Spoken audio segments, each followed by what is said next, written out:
Hello and welcome to another edition of Another Book Review. This week I'll be reviewing The Last Days of Video by Jeremy Hawkins. I'll talk very briefly about the author, go into a spoiler-free overview of the plot, talk about what I liked about the book, what I didn't like about the book, who I'd recommend the book to, and finish off with what I will be reading for next time.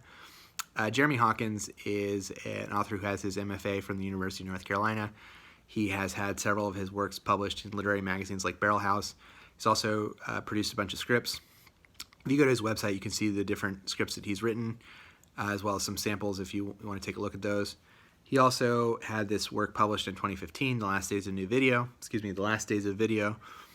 which is the story of a video store in a fictional North Carolina town. It's a college town set in 2007, and the business is going through hard times. There's a Blockbuster that's been recently opened across the street, and their revenue has kind of been declining for a long time, and it's a question of whether or not the store is going to survive or not. And the book revolves around three main characters. There's the owner-operator, whose name is Warren, and he is something of a curmudgeon, and clearly doesn't want to, he's kind of a drunk, doesn't want to deal with really any of his problems. And there's him, there is his kind of long put upon kind of firsthand at the store, whose name is Alora, who's something kind of a spiritual seeker. She's kind of trying to find meaning in her life through different religions. And then there's kind of a third character whose name is Jeff, who is a college student. He's a recent college student from an even smaller town in North Carolina. Kind of comes to this bigger city and is trying to kind of navigate and find his way. He kind of finds a sense of community at the video store when he becomes an employee there. So I liked the book. I thought it was pretty fun. I think Jeremy Hawkins does a good job of threading the needle between too obscure a reference and too obvious a reference in terms of movies. If you're someone who likes movies and enjoys it, I think you'll understand most of the references. If you're someone who really has never looked into the cinematic advancements made by D.W. Griffith in Birth of a Nation, some of this stuff may go over your head a little bit, but I don't know how much that would really harm your enjoyment of it. But it is a movie, it's a book about movie nerds, and that's kind of the world they live in. So like any subculture, you're kind of walking a tightrope there, and I think he does a pretty good job of that.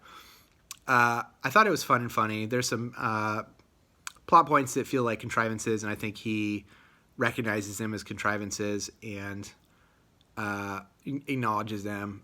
If there's anything that I didn't like, I didn't really care. I mean, I accepted some of the contrivances. I wasn't too terribly bothered by it. But if you're someone who's like, well, that doesn't seem likely, then some of this stuff you may be pulled out of it. There's a plot point that happens about two-thirds of the way through the book that feels a little bit Deus Ex Machina, but if you can roll with it, I think you'll be fine.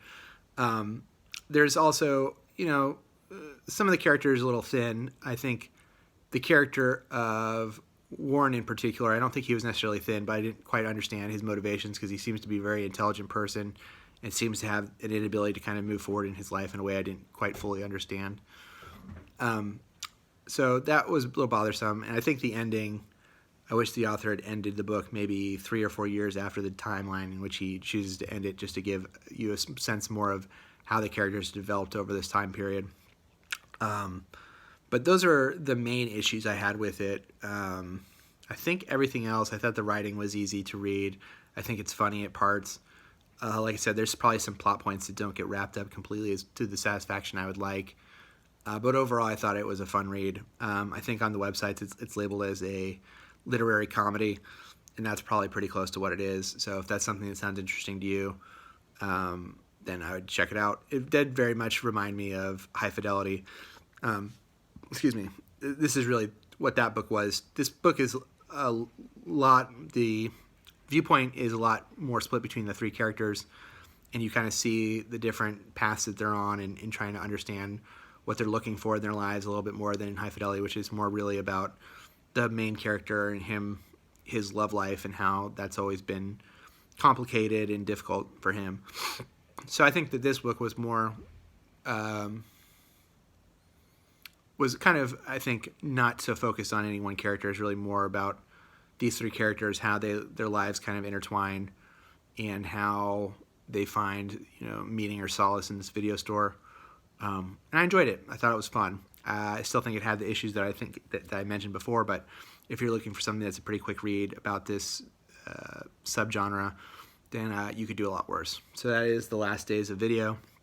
I don't have what I'll be reading for next time, unfortunately, with me, so it'll be a surprise. So until next time, please, if you've enjoyed this, like the video, subscribe to the channel, and I'll leave my Twitter link below. I'll also leave a link to the High Fidelity review, which I reviewed for the channel, so if you want to check that out, you can. Until next time, bye.